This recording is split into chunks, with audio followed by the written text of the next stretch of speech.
Christopher Nolan is among the most famous, popular, and influential filmmakers working in the business today. His filmography runs the gamut from realistic comic book adaptations, to intense war dramas, to mind-bending heist films, to self-congratulatory pseudo-philosophical ego handjobs. In a way, he is kind of the Hideo Kojima of movies. Whatever the genre or plot may be, Nolan strives to imbue his films with deep ideas, powerful themes, and thoughtful reflections of the nature of hope, humanity, history, and even the universe itself. Whatever your opinions on his individual films might be, there is no denying his talent as a director, writer, and producer. He's been attached to some of the most enduring movies of all time, and his most recent addition, Tenet, is now leading the charge of the film industry as we slowly begin to return to some semblance of normality in this post-lockdown age. But is Tenet a thoughtful, exciting, and psychologically engaging piece in the vein of Inception,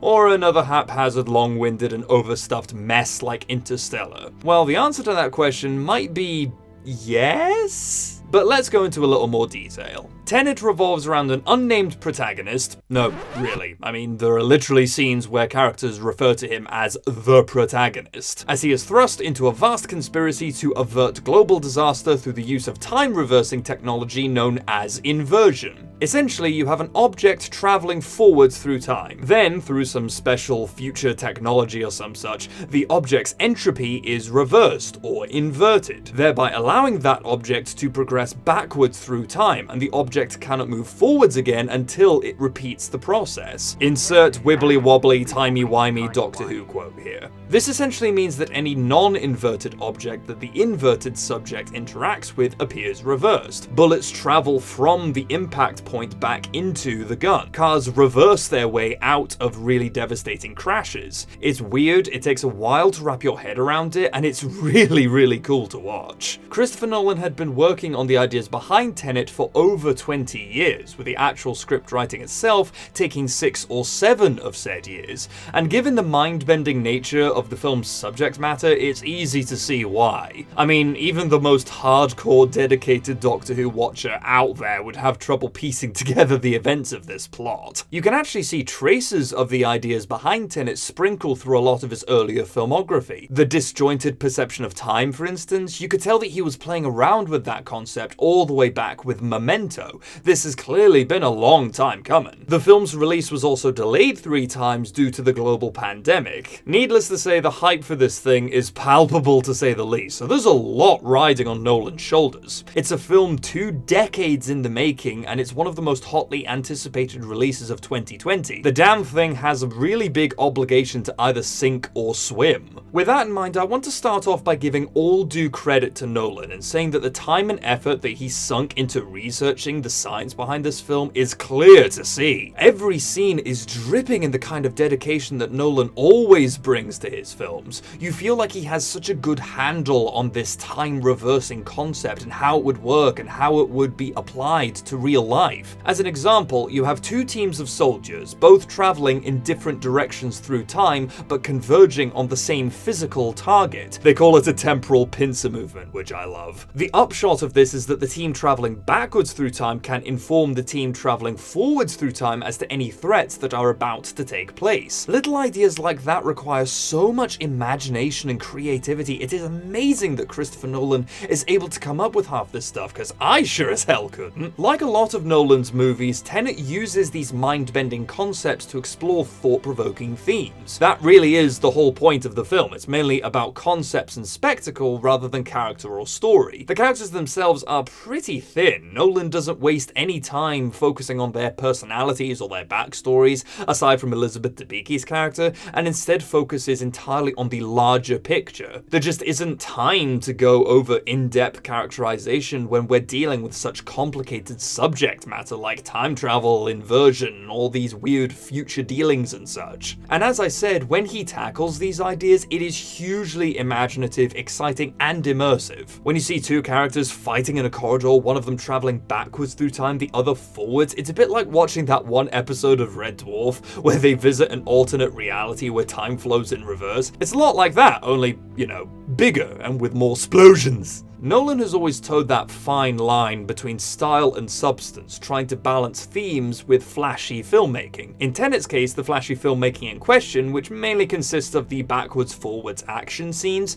do a good job of keeping our attention by breaking up the slower moments, while at the same time informing the audience about the weird inversion technology that the movie is built around. It's all well and good being told about inversion and entropy and all that time travel stuff, but it's another thing to actually see it in action. I remember not quite grasping half the concepts that the film was throwing at me with all of this technical jargon and exposition, but then we launched into an extended car chase scene and it all clicked in my head. Nolan accomplishes a rare thing in Tenet. He builds the world through the action. The big bombastic fight scenes actually tell the story. After that car chase, I completely understood the science which had me scratching my head only a few minutes prior. When the characters were talking about it, I was confused, but when I actually saw it for real, that was when it all made sense. Tenet is less a case of style over substance. The concepts are the substance, and I think Nolan was aware of that. You go in thinking one way and come out of it with a wholly different mindset. That's always been Nolan's greatest strength. He has a particular way of grinding the gears of your brain into motion in a way not a lot of directors can. Tenet makes you question your perception of physics, of time, and the linear, non-linear nature of the universe around us. It makes you rethink so much that you had taken for granted, and I love having my brain tease like that. But that being said, is the film a masterpiece? Really, Tenet combines the very best of Nolan with the very worst of Nolan. All of his usual hallmarks are there and turned up to 11. The convoluted plot, the bland, forgettable characters, the dialogue consisting mainly of exposition and plot dumps. As I said already, the characters don't serve as much more than window dressing for the larger story and ideas at hand, and I doubt Nolan thought much different while I was writing the script. I mean, the lead protagonist is literally called the protagonist. He is not even worth giving a name because his only purpose is to get the ball rolling in the larger story. And while this is fine for the most part, not every movie needs a hugely memorable cast, particularly one with such deep and grand ambitions as these. It does make it hard to care about the actual story itself because we don't care about the people involved. They're trying to save the world, but we don't care about the world because we don't care about them for the most part. Then there's the plot itself, which is, in my opinion, the weakest link in Tenet's armor. When you're dealing with such mind-bending concepts as these, it's inevitable that the story and the plot is going to become convoluted. But there is a fine line between convoluted and plain confusing. Oh, we have to go to this one place to learn this other thing, then we have to break into this other place to find out this other thing, and then we have to go talk to this woman, played by Elizabeth Debicki, so we can get into the pocket of her piece of shit husband, played by Kenneth Branagh, so we can find out why he's doing this other thing, and yada yada yada yada yada yada. By the third act, I was having trouble following all of the technical jargon and all of the exposition about how inversion works, and how the characters have to go and do this thing and that thing. I just couldn't follow what was going on, what the characters' goals were, what they were really trying to accomplish. Characters are talking so fast, delivering so much information to you that it becomes a slog to keep up. I'm sure if I watch it a second time, it'll all make a lot more sense. That is a recurring theme in a lot of Nolan's work, where you have to go back and give the movie a rewatch, knowing how it all plays out, and then you're able to pick up on the final details. I can appreciate that, but I'm just saying, watching it for the first time in the cinema is akin to intellectual overload. I felt like my brain was just melting out of my ears by about halfway. Half the time you're still piecing together things from 3 scenes earlier while the movie is steaming ahead and leaving you in the dust. That, I think, is the best way I could describe it. You feel as though Tenet is leaving you behind rather than taking you along on its journey. It's so focused on its big ideas that it doesn't care all that much about whether the audience can follow it or not. Which, fair play to Nolan for going that route and basically saying, you can either keep up or you can't. Not my problem. Well, I've seen too much. Well, we'll try and keep up.